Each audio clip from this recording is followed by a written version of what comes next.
ہمیں نہیں معلوم کہ اگلے سال ہماری زندگی میں یہ دن آتے بھی ہیں یا نہیں، ہم اس سے پہلے ہی نہ دنیا سے چلے جائیں.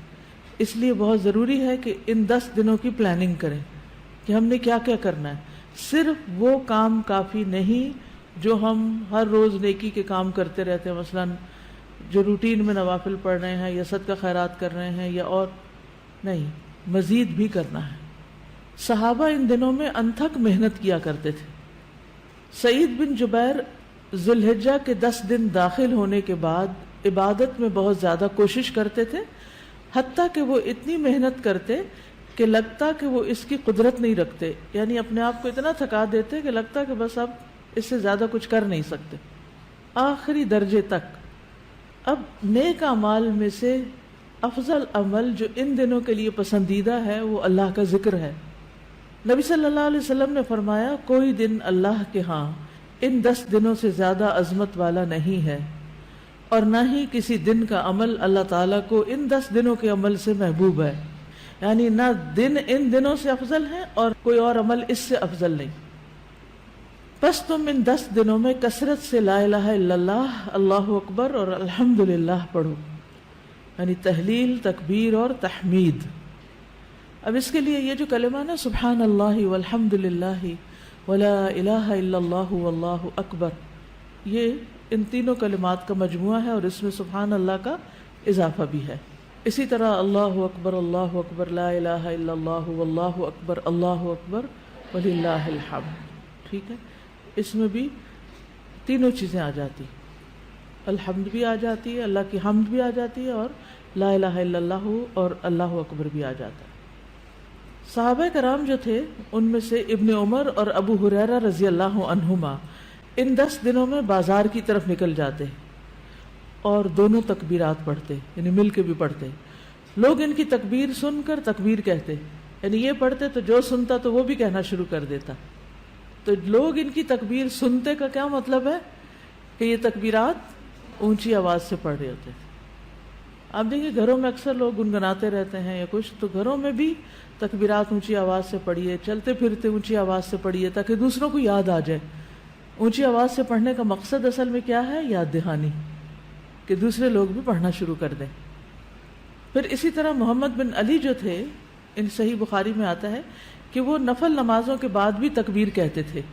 یعنی نفل نماز پڑھ کے، جیسے تہجد کے پڑھے یا چاشت اشراق کے پڑھے یا پھر اس کے علاوہ، تو وہ نفل پڑھ کے بھی تکبیر پڑھتے تھے.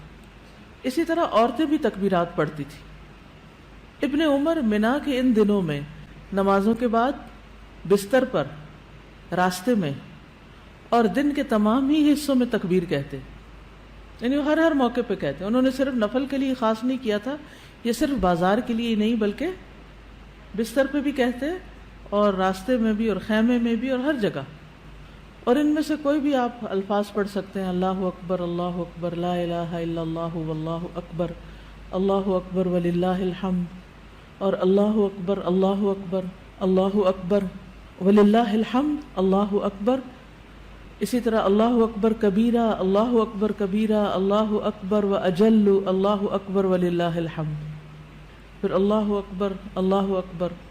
اکبر کبیرہ، تو اللہ اکبر کبیرہ والحمد للہ کثیرہ وسبحان اللہ بکرۃ واصیلا بھی آپ پڑھ سکتے ہیں. ٹھیک ہے، آخر میں اللہم اغفر لی بھی کہہ سکتے ہیں. دوسرا اہم کام جو ان دنوں میں کرنے کا ہے وہ 9 ذی الحجہ کا روزہ ہے. اس روزے کی خاص فضیلت ہے جس سے انسان کے گناہ معاف ہوتے ہیں، اور یہ دن 1 سال گزرے ہوئے اور 1 سال آنے والے گناہوں کا کفارہ بنتا ہے. لیکن اس کے علاوہ بھی آپ باقی دنوں میں روزے رکھ سکتے ہیں. خاص طور پر جن کے رمضان کے روزے رہتے ہوں وہ ان دنوں میں قضا کر لیں.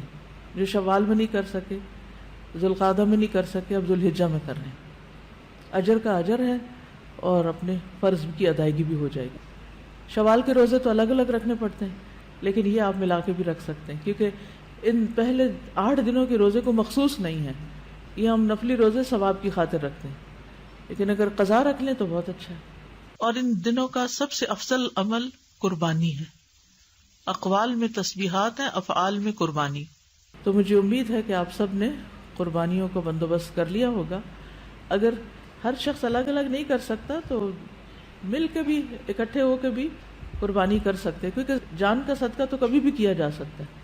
تو عام دنوں میں کرنے کی بجائے ان دنوں میں انسان کر لے، ان دنوں میں پیسے جمع کرا لے.